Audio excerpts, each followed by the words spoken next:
छत्तीसगढ़ सहित देश भर में कोरोना के मामलों में एक बार फिर से आई तेजी। कल राज्य में 1059 नए मरीज मिले।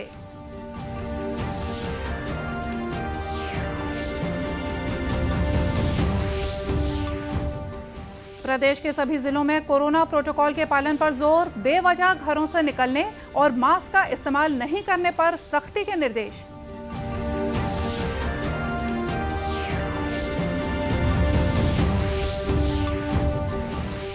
देश में अब तक 147 करोड़ 72 लाख से ज्यादा कोविड टीके लगे। छत्तीसगढ़ में टीकाकरण का आंकड़ा 3 करोड़ 15 लाख के पार।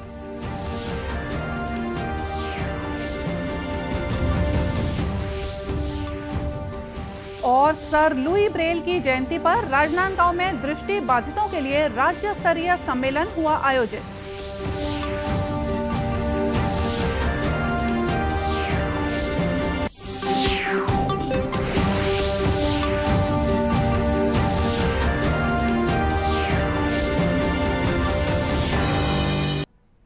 नमस्कार, आप देख रहे हैं दूरदर्शन समाचार। मैं हूं मोनिका शर्मा और आइए अब देखते हैं समाचार विस्तार से। देश में कोरोना के मामले एक बार फिर बुलेट की रफ्तार से बढ़ रहे हैं। पिछले 24 घंटों में नए मरीजों की संख्या 58,097 से ज्यादा पहुंच गई है। वहीं ठीक होने वाले मरीजों की संख्या 15,389 है, जबकि इससे 534 लोगों की मौत हो गई है। आज केंद्रीय स्वास्थ्य मंत्रालय द्वारा जारी आंकड़ों के अनुसार देश में कोरोना से ठीक होने वालों की संख्या कुल 3 करोड़ 43 लाख 21,803 है।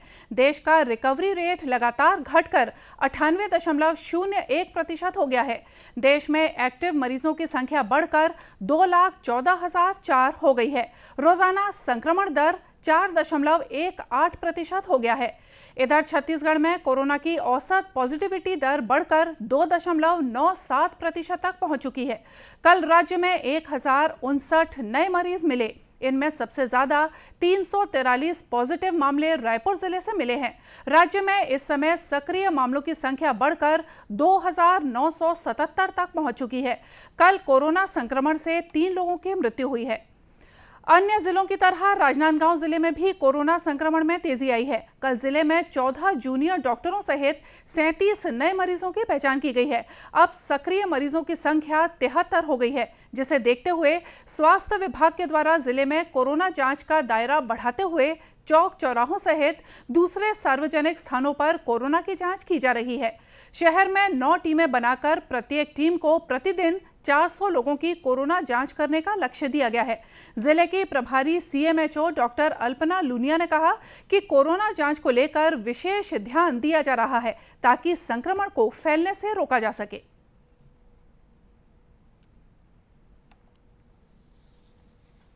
कल जिले में जो 17 पॉजिटिव केसेस आए थे पूरे जिले में, मोहला में एक था, डोंगरगढ़ में था और सुंदरा घुमका एरिया में था, बाकी अर्बन एरिया में थे। ये सबको देखते हुए पूरे ज़िले को सतर्क कर दिया गया है। ब्लॉक लेवल पे भी और अर्बन एरिया में भी सैम्पलिंग टीम बढ़ा दी गई है और सभी जगह सैंपल्स जो है टारगेट दे दिया गया है सबको। 400 का टारगेट प्रति टीम को दिया गया है और उन्होंने अभी फ़िलहाल अर्बन एरिया में 9 टीम काम कर रही है और ब्लॉक लेवल पे भी मोबाइल टीम और जो स्थायी टीम है वो काम कर रही है।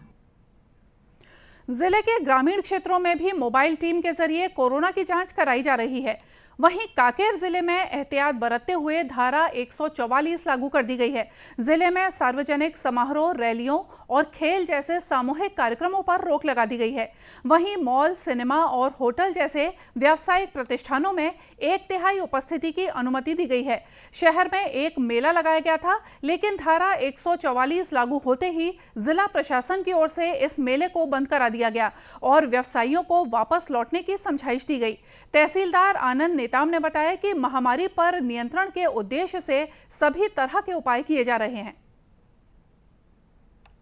कोरोना संक्रमण के बढ़ते संख्या को देखते हुए माननीय जिला दंडाधिकारी के द्वारा धारा 144 लागू कर दी गई है और ये एक उपाय है कि अगर भीड़ ज़्यादा होता है तो संक्रमण बढ़ने की और ज़्यादा चांस बनती है। इसलिए यहाँ धारा 144 लागू करके संपूर्ण मेला को बंद किया जा रहा है। सभी मेला व्यापारियों से निवेदन किया जा रहा है कि वे समय पे अपना सामग्री समेट लें और अपने अपने घर चले जाएं। और समस्त भाइयों बहनों से जितना भी मेला घूमने के लिए आए हैं उनसे निवेदन किया गया है, अपील किया गया है कि वे अपने घर चले जाएं। इधर कोरबा जिले में भी कोरोना संक्रमित मरीजों की संख्या में लगातार बढ़ोतरी हो रही है। आम लोगों को बेवजह घरों से बाहर न निकले की हिदायत देने और मास्क के इस्तेमाल के प्रति जागरूक करने के लिए जिला प्रशासन और पुलिस विभाग द्वारा कल एक फ्लैग मार्च निकाला गया। ये फ्लैग मार्च शहर के प्रमुख सड़कों से होता हुआ गुजरा। इसमें जिला कलेक्टर रानू साहू और पुलिस अधीक्षक भोजराम पटेल के साथ ही दूसरे वरिष्ठ अधिकारी शामिल हुए। जिला कलेक्टर सुश्री साहू ने बताया कि कोरोना संक्रमण पर नियंत्रण और बेहतर उपचार व्यवस्था के लिए 15 टीमें गठित की गई हैं, जो कि स्थिति पर लगातार नजर रखे हुए हैं।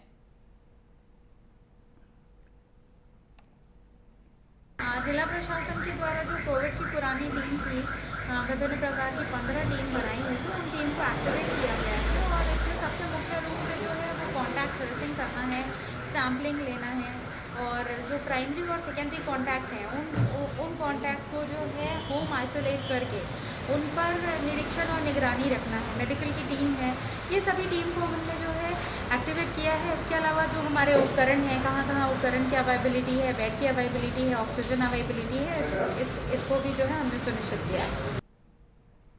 पुलिस अधीक्षक भोजराम पटेल ने बताया कि पुलिस अमला बेवजह घरों से निकलने वाले लोगों और मास्क का इस्तेमाल नहीं करने वालों के खिलाफ सख्ती से कार्रवाई करेगी। अभी जिस तरीके से कोरोना के केस हमारे यहाँ पर मिले हुए हैं, तो हम लोगों ने प्रशासन और पुलिस ने मिलकर के एक साथ यहाँ पर फ्लैग मार्च किया, जिसमें पुलिस की पूरी टीम, प्रशासन की पूरी टीम यहाँ पर थी। इसमें यह मैसेज देने का हम लोगों ने प्रयास किया है कि जितने भी कोविड से संबंधित जो नियम है उसको हमको पालन करना चाहिए। हम कभी भी जैसे बाहर जाते हैं तो अपने को मास्क लगाना है, सैनिटाइजर का इस्तेमाल करना है, सोशल डिस्टेंसिंग का हम लोगों को पालन करना है।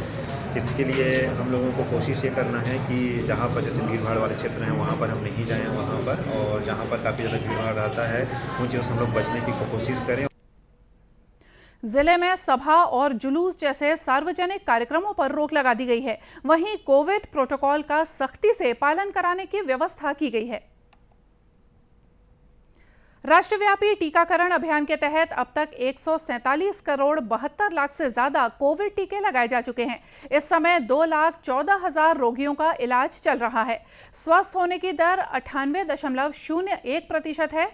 पिछले 24 घंटों में 15,300 से ज्यादा लोग स्वस्थ हुए हैं। वहीं इस दौरान कुल 58,097 नए मामले सामने आए हैं।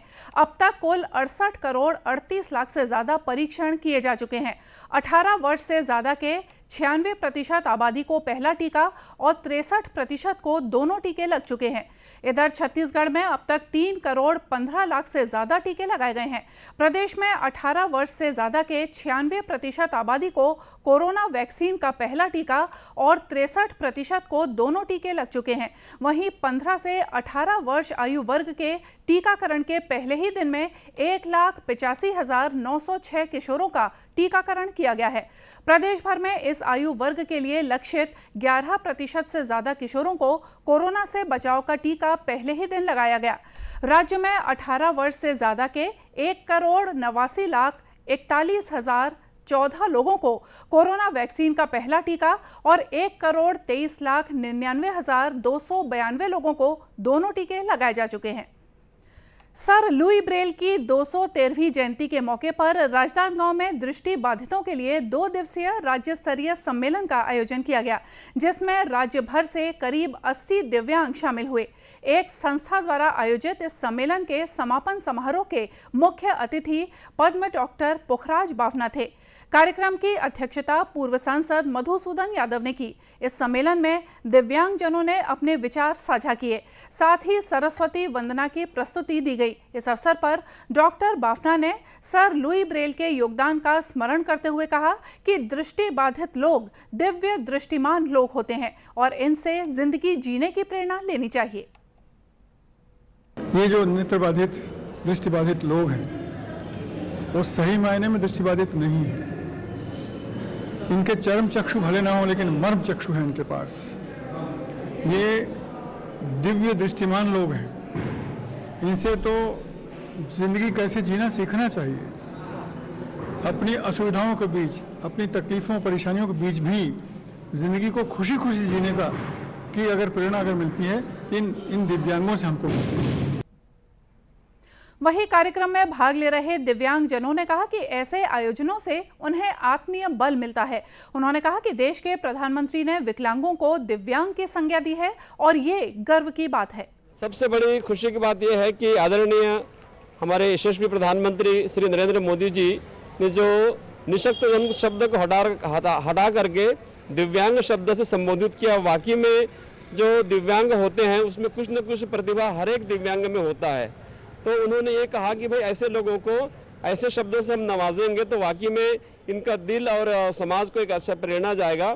इस भाव से उन्होंने जो अभियान चलाया, जो उन्होंने प्रयास किया है मोदी जी ने, वाकई में प्रशंसनीय है। जो इस प्रकार का कार्यक्रम यहाँ होता है उससे हम लोगों को बहुत प्रेरणा मिलती है, क्योंकि यहाँ पे कई लोग आते हैं, भाई बहनों से परिचय होता है और उनसे मतलब कुछ सीखने को मिलता है। उनमें कई प्रकार की प्रतिभाएं रहती हैं, तो उन प्रतिभाओं को भी हम ग्रहण करते हैं और उसको अपने जीवन में हम लोग अपनाने का प्रयास करते हैं।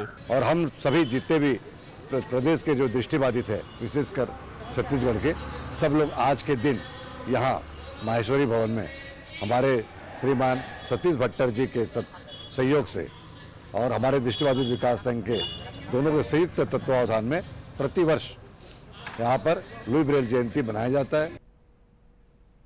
इस सम्मेलन में दृष्टि बाधितों के लिए विवाह परिचय कार्यक्रम, ब्रेल वाचन, लेखन, सुगम संगीत और शतरंज सहित विभिन्न प्रतियोगिताएं आयोजित की गईं। कार्यक्रम में विजेता प्रतिभागियों को पुरस्कृत भी किया गया। केंद्र सरकार इन दिनों आजादी का अमृत महोत्सव मना रही है। 75 सप्ताह तक चलने वाले इस कार्यक्रम के दौरान हम आजादी के जन नायकों से नई पीढ़ी को परिचित कराते हैं। आजादी के सफर के आज की कड़ी में हम बात कर रहे हैं स्वतंत्रता सेनानी बरेंद्र कुमार घोष के बारे में। वे बरिन घोष के नाम से लोकप्रिय थे। उनका जन्म 5 जनवरी 1880 को हुआ था। बरिन श्री अरबिंदो घोष के छोटे भाई थे। बरिंद्र अपने भाई से अत्यधिक प्रभावित हुए और क्रांतिकारी आंदोलन में शामिल हो गए। उन्होंने जाने माने स्वाधीनता सेनानी जतिंद्र नाथ बैनर्जी के साथ सक्रिय रूप से कार्य किया। 1906 में बरिंद्र कुमार ने बांग्ला साप्ताहिक जुगांतर प्रकाशित किया। बाद में उन्होंने बंगाल में फिटनेस क्लब के तहत खुफिया क्रांतिकारी समूह जुगांतर बनाया। उन्होंने बाघा जतिन के साथ मिलकर युवा क्रांतिकारियों की भर्ती में महत्वपूर्ण भूमिका निभाई। मैजिस्ट्रेट डगलस किंग्सफोर्ड की हत्या के प्रयास के बाद पुलिस की गहन जांच में 2 मई 1908 को बरिंद्र और अरबिंदो गिरफ्तार कर लिए गए। उनके साथ अन्य स्वाधीनता सेनानियों को भी पकड़ा गया। अलीपुर बम केस में बरिंद्र घोष और उल्लासकर दत्त को मौत की सजा सुनाई गई, लेकिन देशबंधु चित्तरंजन दास के हस्तक्षेप के बाद उनकी सजा घटाकर आजीवन कारावास कर दी गई। 1909 में बरिंद्र कुमार को अंडमान की सेलुलर जेल भेज दिया गया। 1920 में आम माफी के दौरान बरिंद्र को रिहा किया गया और वे कोलकाता लौटकर पत्रकारिता करने लगे। उन्होंने अपने संस्मरण प्रकाशित कराए, जिसका नाम है The Tale of My Exile, 12 Years in Andamans।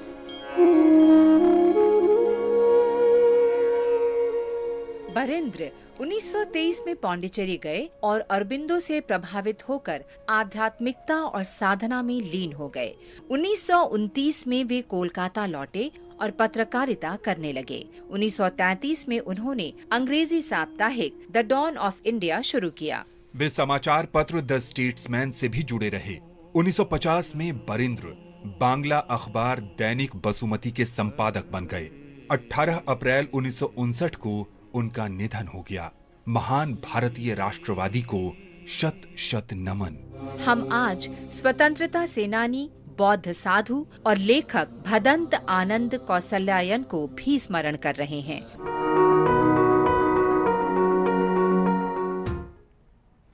और इसी के साथ ये समाचार बुलेटिन यहीं समाप्त हुआ। नमस्कार।